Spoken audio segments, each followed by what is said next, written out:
space. I need some time to feel free and Yes guys, what's going on and welcome back to the channel. Today, well, you know what time it is. I'm here to preview the up and coming test match that England have got down in South Africa. We know the series, it's deadlocked 1-1. It couldn't have been a worse start to the series for England in terms of losing it and the margin and also the way that they lost it. I'll get into that as the video progresses. Through this video in particular and throughout the series, I may not do. You'll see the videos as they come out. What I have got planned is to do obviously a preview to this test and a review of the whole series. I'll do previews for all the remaining tests and one big series wrap up, series review, series whatever you want to call it, series debate, shall we say. That'd be better. But yeah, getting to this test match, I mean, we know the issues that England's cricketers have had since they've been in South Africa. They've been struck down by a really bad illness, and I think about 10 of the, or 11 of the 22 that had travelled, or 11, either 18 or 22 that have travelled, that they've been struck down by illness. None more so than our courageous captain, Joe Root. I think he will be in the test side because obviously we are a better test match side with him in the side, and obviously being the captain, he has certain roles to fulfil and won't want anyone else to be there in his place to do so.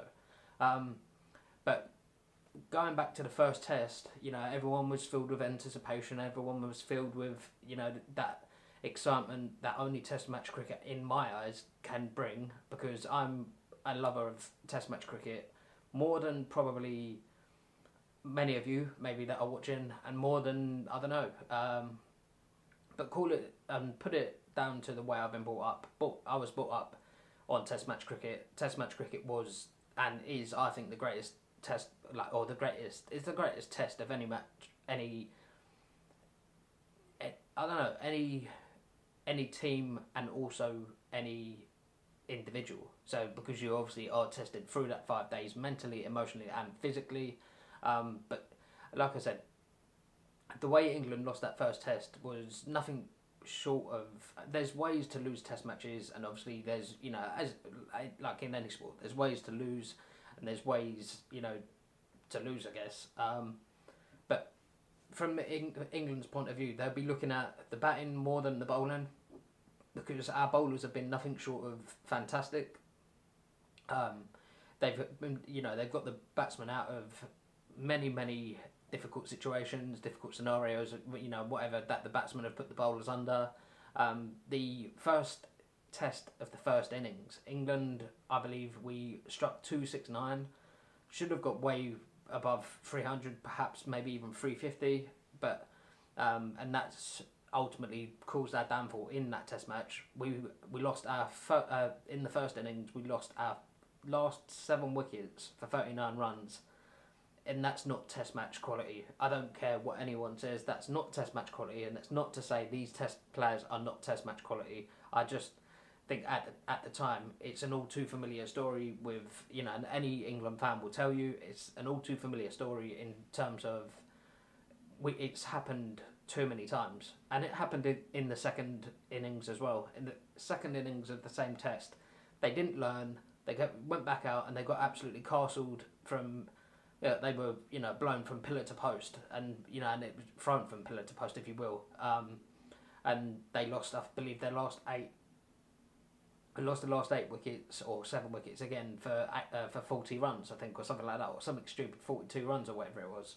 And to be fair, I was filled with optimism in that test. That test specifically, because I felt like we could, if we batted out the day and came away with a draw, then that would have been absolutely phenomenal. It would have been a phenomenal effort all round, obviously, from the collective group.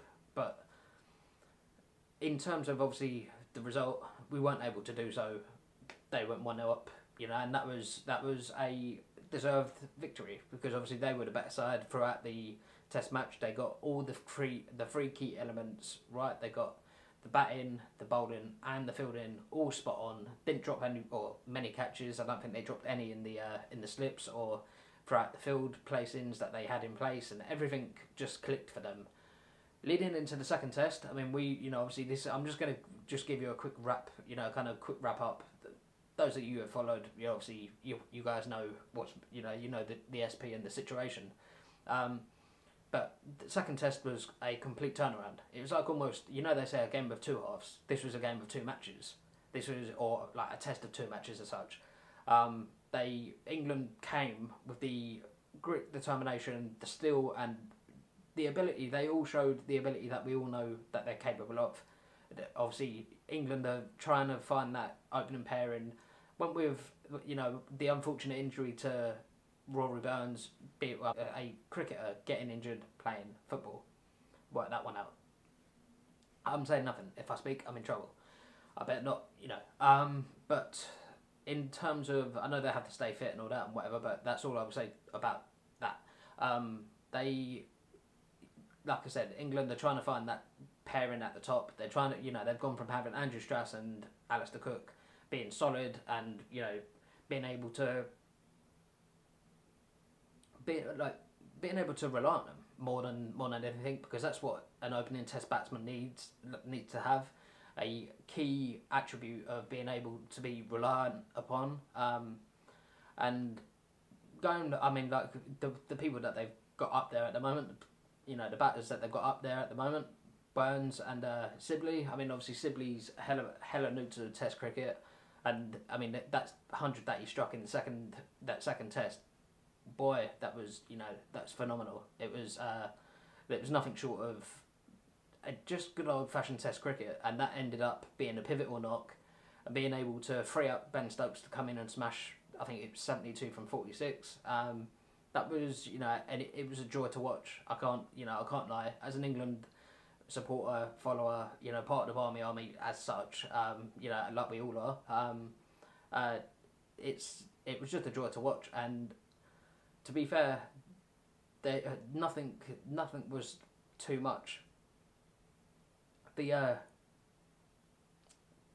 way just the way England went about it, the way England went about the first innings, set up the platform and went about it the same in the second. It's it wasn't a tale of England faltering again. It wasn't a tale of England just almost thinking they're too good. It was we just went about it the right way, and that's the expectation that England's fans. That's the expectation the England's fans should have, and that's the expectation that they have to meet the players.